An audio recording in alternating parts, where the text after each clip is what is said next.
ગુજરાતની રાજનીતિના મોટા સમાચાર, સૂત્રોના હવાલેથી મોટી ખબર। ગુજરાત સરકારના વિસ્તરણને લઈને આ સમાચાર છે। દિવાળી પહેલા થઈ શકે છે મંત્રીમંડળનું વિસ્તરણ। 3 થી 4 મંત્રીઓ રહી શકે છે યથાવત, બાકીના તમામ મંત્રીઓ બદલાઈ શકે છે। સૂત્રો તરફથી આ માહિતી છે। તો રાજ્ય સરકારના મંત્રીમંડળમાં મોટા ફેરફારની શક્યતા છે। મંત્રીમંડળ વિસ્તરણમાં વિશ્વકર્માની રહેશે ભૂમિકા।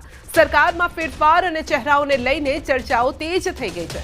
સરકાર અને સંગઠન બંને સ્તરે રાજકીય હલચલ અત્યારે તેજ થઈ ગઈ છે। તો દિવાળી પહેલા મંત્રીમંડળનું વિસ્તરણ થઈ શકે છે। પહેલા ચર્ચા હતી, પરંતુ પ્રમુખ મળ્યા ત્યારબાદ, બીજેપી પ્રમુખ મળ્યા ત્યારબાદ હવે પ્રદેશ પ્રમુખ મળ્યા બાદ હવે મંત્રીઓ પણ બદલાઈ શકે છે। અને એવી ચર્ચા ચાલી રહી છે કે 3 થી 4 જ ચહેરા હશે જે જૂના હશે, બાકીના જે ચહેરાઓ છે તે બદલાઈ શકે છે। હવે જે આ મંત્રીમંડળ જે હશે ભૂપેન્દ્ર પટેલ સરકારનું, તેમાં લગભગ 27 મંત્રીઓ હોઈ શકે છે। અને જો 27માંથી 3 થી 4 જ જૂના હોય તો નવા ચહેરા કયા, કોને પ્રાધાન્ય આપવામાં આવશે, કયા વિસ્તારને પ્રાધાન્ય આપવામાં આવશે? કારણ કે આગળ સ્થાનિક સ્વરાજની ચૂંટણી આવી રહી છે અને ત્યારબાદ વિધાનસભાની ચૂંટણી આવશે, એટલે તેને ધ્યાનમાં રાખીને પણ જ્ઞાતિ સમીકરણ પણ બેસાડવામાં આવી શકે છે। આ સાથે જ એ ચહેરાઓની પસંદગી થઈ શકે છે જે સક્ષમ હોય, અલગ અલગ જે હોદ્દાઓ સંભાળી ચૂક્યા હોય અથવા તો તેમને સરકાર સંગઠનમાં રહેવાનો અનુભવ પણ હોય। ક્યારેક નવા ચહેરાઓ આપીને સરપ્રાઇઝ પણ બીજેપી કરતી હોય છે, પરંતુ જોવાનું રહેશે કે કોણ હશે એ ચહેરાઓ। તો અપડેટ મેળવીશું સંવાદદાતા ગીતા પાસેથી। જી ગીતા, હવે મંત્રીમંડળ વિસ્તરણની ચર્ચાઓ તેજ થઈ ગઈ છે, કારણ કે બીજેપીને પ્રદેશ પ્રમુખ તો મળી ગયા। મંત્રીઓ કોણ કોણ હશે? જૂના જોગીઓ હશે કે તેમની બાદબાકી કરવામાં આવશે? જે ગુજરાત મંત્રીમંડળ વિસ્તરણની સંભાવનાઓ હવે પ્રબળ ને તેજ બની છે, એટલે ફાઇનલી હવે જેની ચર્ચાઓ હતી તેનું અમલીકરણ થશે। સૂત્રોનું માને તો ગુજરાત મંત્રીમંડળનું વિસ્તરણ આ ચાલુ માસના ત્રીજા અઠવાડિયે, એટલે કે ઓક્ટોબર માસના ત્રીજા અઠવાડિયે થઈ શકે છે। 3 થી 4 મંત્રીઓને બાદ કરતા તમામ વર્તમાન મંત્રીઓ કપાવાની સંભાવના છે। નવા ચહેરાઓની જો વાત કરીએ સંજય, તો સૌરાષ્ટ્ર, કચ્છ અને દક્ષિણ ગુજરાતને પ્રાધાન્ય મળી શકે છે। યુવા ચહેરાઓને મોકો મળી શકે છે। આગામી સ્થાનિક સ્વરાજની ચૂંટણી ફેબ્રુઆરી માસમાં આવે તેવી સંભાવના છે, અને એને ધ્યાનમાં રાખીને જ મંત્રીમંડળનું વિસ્તરણ કરવામાં આવશે। આગામી સ્થાનિક સ્વરાજની ચૂંટણીમાં ઓબીસી અનામત પણ મહત્વપૂર્ણ ગણાય છે। હમણાં જ ઓબીસી અનામતની વિધિવત રીતે વહીવટી જાહેરાત પણ કરી દેવામાં આવી છે। એટલે ઓબીસી અનામતને ધ્યાને રાખીને મંત્રી પદોની વર્તમાન રચનામાં ફેરફાર કરવામાં આવશે। આ સાથે કચ્છ, મોરબી, વડોદરા, જામનગર જિલ્લામાં અને આદિવાસી વિસ્તારમાંથી પ્રતિનિધિત્વ પણ સુનિશ્ચિત કરાશે। મંત્રીમંડળમાં યુવા ચહેરાઓને સ્થાન આપવાની પણ વાત છે અને સ્થાનિક સ્વરાજની ચૂંટણીની પણ વાત છે, તેમજ ઓબીસી અનામતને પણ ન્યાય મળી રહે અને જીતના સમીકરણો એ રીતે બદલાય એ રીતે પણ આખા ફેરફારો કરવામાં આવશે। મહત્વનું એ છે કે જગદીશ વિશ્વકર્મા હવે પ્રદેશ પ્રમુખ બનશે, એટલે આગામી મંત્રીમંડળ વિસ્તરણમાં જગદીશ વિશ્વકર્માની પસંદગી પણ ધ્યાને લેવામાં આવશે, એટલે એમનો પણ હાથ વિસ્તરણ દરમિયાન ઉપર રહેશે। એટલે સીએમની સાથે સાથે હવે પ્રદેશ પ્રમુખની પસંદગી પણ મહત્વપૂર્ણ બની રહેશે। એમનું પોતાનું પણ સ્થાન હવે ખાલી થશે, કારણ કે તેઓ બંને પદે ન રહી શકે, માટે પ્રદેશ પ્રમુખ બનતા હવે તેઓએ મંત્રી મંડળમાંથી રાજીનામું આપવું પડશે, એટલે એમના સ્થાને પણ કોણે નિમણૂક થાય છે એ પણ જોવાનું રહેશે। પણ મેં આપણે મહત્વનું કહ્યું તેમ સૌરાષ્ટ્ર, કચ્છ અને દક્ષિણ ગુજરાત ને પ્રાધાન્ય મળશે, યુવા ચહેરાઓને મોકો મળશે। મેં સૌરાષ્ટ્રની જો વાત કરીએ તો સીટો પર ઘણો બધો ફટકો પડ્યો હતો છેલ્લા વિધાનસભા ચૂંટણીઓ દરમિયાન પણ, એટલે આગામી સ્થાનિક સ્વરાજની ચૂંટણી દરમિયાન સૌરાષ્ટ્રને સૌથી પહેલા મોકો એવી રીતે આપવામાં આવશે કે મંત્રીમંડળમાં જ્યાં સુધી સ્થાનની વાત છે મજબૂત ચહેરાઓને લાવવામાં આવશે। અને ગત ચૂંટણીઓમાં જે માર ખાધો સૌરાષ્ટ્રમાં, અને હવે તો વિજયભાઈ રૂપાણી કે જેઓ સીએમ હતા, પરંતુ હવે તેમના અવસાન બાદ સૌરાષ્ટ્રને કોણ, તેનું ધણી દોરી કોણ, તેમાં કોને હવે આગળ લાવવા, એ મુદ્દે પણ હવે એક મુખ્ય ચર્ચા થશે અને વિસ્તરણ દરમિયાન તેના પર ફોકસ રહેશે. જી, આભાર.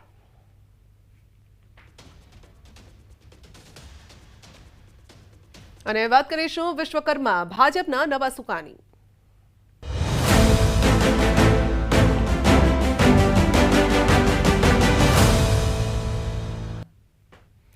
ગુજરાત ભાજપના નવા સેનાપતિ બન્યા વિશ્વકર્મા. જગદીશ વિશ્વકર્મા બન્યા છે ગુજરાત ભાજપ પ્રમુખ. ઓબીસી નેતા જગદીશ વિશ્વકર્મા પર પસંદગીનો કળશ ભાજપે વિશ્વકર્માને બનાવ્યા 2027ના સારથી. જગદીશ વિશ્વકર્મા રાષ્ટ્રીય નેતૃત્વની ગોળબુકમાં રહ્યા છે. નરેન્દ્ર મોદી અને અમિત શાહની નજીકના મનાય છે. 2027માં ભાજપના રથના સારથી બન્યા છે જગદીશભાઈ. તો ભાજપના રથની કમાન હવે જગદીશ વિશ્વકર્માના હાથમાં છે. તો ગુજરાતમાં ઓબીસી રાજનીતિનો સમય. ગુજરાતમાં રાજકીય પક્ષોમાં ઓબીસી નેતાઓનો દબદબો. આપમાં ઈસુદાન, કોંગ્રેસમાં ચાવડા. અધ્યક્ષ ગુજરાતમાં ભાજપે પણ ખેલ્યો ઓબીસીનો દાવ. ઓબીસી નેતા જગદીશ વિશ્વકર્મા બન્યા છે પ્રમુખ. તો આ અંગે જ અપડેટ મેળવીશું. ગૌતમ આપણી સાથે જોડાઈ ગયા છે. જી ગૌતમ, ઘણી બધી રીતે આ ચહેરો, આ નામ મહત્વનું છે કારણ કે જે સમાજમાંથી આવે છે એનું પણ એક દબદબો છે અને એને કહેવાય કે હાઈજેક કરવા માટે અથવા તો એ તરફ જવા માટે પણ એક આ ચહેરાની જરૂર હતી બીજેપીને.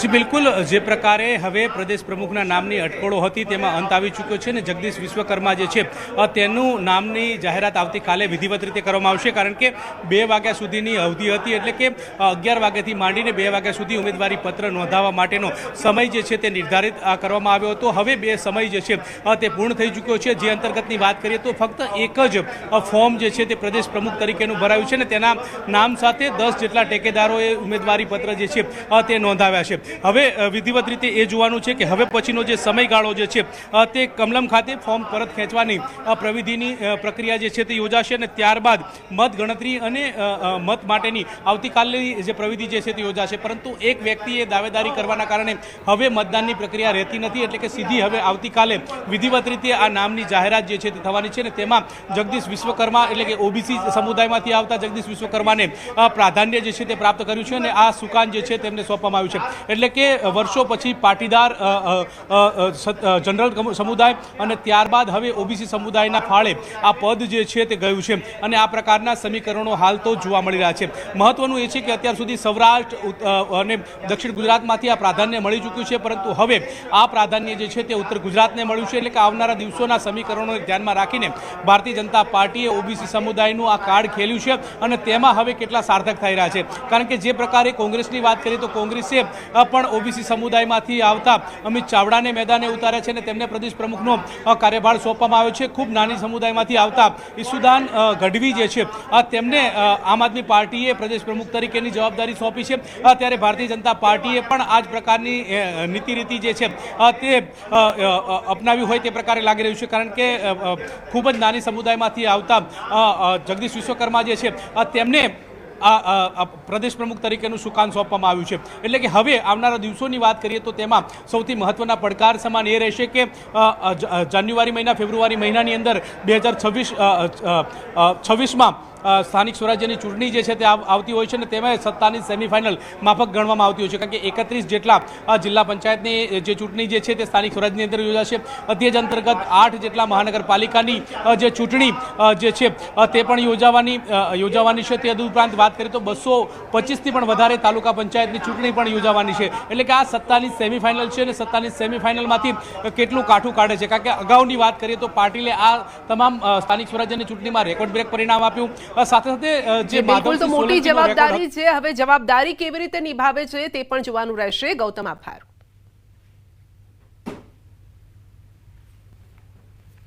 તો હવે મુખ્ય 3 પક્ષોની જો આપણે વાત કરીએ તો ત્રણેય ભાજપ, કોંગ્રેસ અને આપમાં પ્રદેશ પ્રમુખ ઓબીસી સમાજમાંથી આવે છે.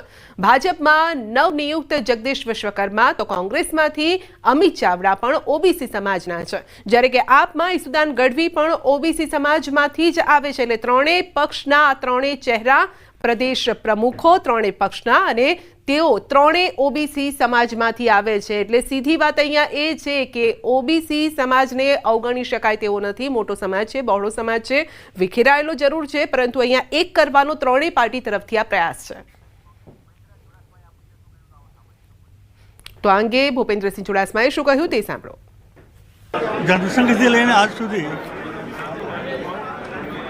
તાલુકા મંડળથી માંડીને પ્રદેશ કે સેન્ટ્રલમાં ક્યારેય 2 ફોર્મ ભરાયા નથી. એના ભાગરૂપે આજે એક સર્વાનુમતે ફોર્મ ભરાયું છે. એ મારા ભવિષ્યના બાપુ, અમદાવાદમાંથી હવે સીએમ પણ અમદાવાદના અને પ્રદેશ પ્રમુખ પણ અમદાવાદના, અને આપ પણ અમદાવાદ જિલ્લાના, વર્ષોથી આપ ભારતીય જનતા પાર્ટી સાથે કામ કરી છો. આ સંયોગને કેવી રીતે જોઈ રહ્યા છો? કારણ કે મેણું ભાગી ગયું. એમાં તમે વિસ્તાર ન જોવાય. ક્યારેય પણ એક જિલ્લાના 2 મંત્રીઓ પણ હોય છે. એક જિલ્લાના મુખ્યમંત્રી અને પ્રદેશ પ્રમુખ હોય એ સ્વાભાવિક છે, હોય પણ ખરા, જોગાનું જોગ છે, પણ સારો રહ્યો છે. કોંગ્રેસે ઓબીસી સમુદાયને પ્રમુખ પદ આપ્યું છે અને ભારતીય જનતા પાર્ટીએ પણ ઓબીસી સમુદાયને ઉતાર્યો છે. આને કેવી રીતે જોઈ રહ્યા છો? ખૂબ સારો સહયોગ છે અને આમાં ઓબીસી કરતાં પણ એક કેપેબલ કાર્યકર્તા તરીકે એની પસંદગી થઈ છે. સમર્પિત કાર્યકર્તા છે, સક્ષમ કાર્યકર્તા. એને ખૂબ ખૂબ અભિનંદન આપીશ અને સંગઠનની વ્યક્તિ તરીકે એણે અમદાવાદ મહાનગરના પ્રમુખ તરીકે ખૂબ સફળતાપૂર્વક કામગીરી કરી છે. આવી વ્યક્તિ જો પ્રદેશના સંગઠનના વડા થાય તો ચોક્કસપણે પાર્ટીને ખૂબ ફાયદો થાય. ઓબીસી સમુદાયના નેતાને આ પ્રાધાન્ય મળ્યું છે, એને કેવી રીતે જોઈ રહ્યા છો? નાની નાની જ્ઞાતિઓને ભારતીય જનતા પાર્ટી કેટલું મહત્ત્વ આપે છે આના ઉપરથી સાબિત થાય છે.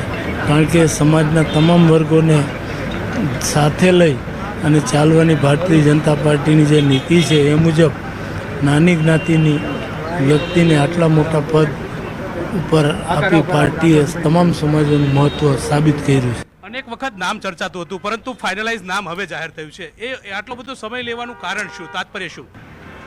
આઈ ડોન્ટ નો, એના વિશે મને ખબર નથી. કારણ કે આવડું મોટું પદ છે એની નિયુક્તિ માટે ખૂબ લાંબી ચર્ચા વિચાર વિમર્શ થતા હોય છે. એના કારણે આમ બન્યું હશે એવું મારું માનવું છે. હવે વાત વરસાદની, તો વરસાદ ગુજરાતનો વારો પાડી દેશે. અરબી સમુદ્રમાં વરસાદી સિસ્ટમ સક્રિય છે. અરબ સાગરમાં ડીપ ડિપ્રેશન સક્રિય થયું છે. સૌરાષ્ટ્ર કચ્છમાં વીજળીના કડાકા ભડાકા રહેવાના છે. દરિયાકાંઠે 40 થી 50 કિલોમીટરની ઝડપે પવન ફૂંકાશે. આગામી 3 કલાકમાં ડીપ ડિપ્રેશન ચક્રવાતમાં ફેરવાઈ જશે. આગામી 24 કલાક વેરાવળ અને અન્ય બંદરો પર 3 નંબરનું સિગ્નલ પણ લાગુ થઈ શકે છે. તો દક્ષિણના દરિયાકાંઠે DC1 સિગ્નલ લગાવવામાં આવ્યું છે. માછીમારોને આગામી 5 દિવસ દરિયો ન ખેડવાની સૂચના છે. આગામી 7 દિવસ હળવાથી મધ્યમ વરસાદની પણ આગાહી છે. તો ગુજરાતના પશ્ચિમ ભાગમાં વરસાદી માહોલ રહેવાની શક્યતા. ઓડિશા ડિપ્રેશન સક્રિય થતા ઓડિશા પાસે રાજ્યમાં હળવા વરસાદની આગાહી. વેરાવળ અને ભરૂચ પાસે મોન્સૂન વિથડ્રોવલ લાઇન પહોંચી છે. તો અત્યાર સુધી વરસાદ પીછો નહોતો છોડતો, પરંતુ હવે વાવાઝોડું આવી રહ્યું છે, એટલે ખેડૂતોની ચિંતા વધી રહી છે. ખાસ કરીને જે સૌરાષ્ટ્રનો દરિયાઈ પટ્ટો છે એ વિસ્તારોમાં અત્યારે હલચલ વધારે જોવા મળશે, કારણ કે પવનની ગતિ વધારે હશે, દરિયો ડોલશે. માટે માછીમારોને દરિયાકાંઠે અથવા તો દરિયામાં ન જવા માટે ખાસ સૂચના અપાઈ છે. अभी नॉर्थ ईस्ट अरेबियन सी के ऊपर परसिस्ट कर रहा है. इसका मूवमेंट जो है नॉर्थ वेस्टवर्ड है.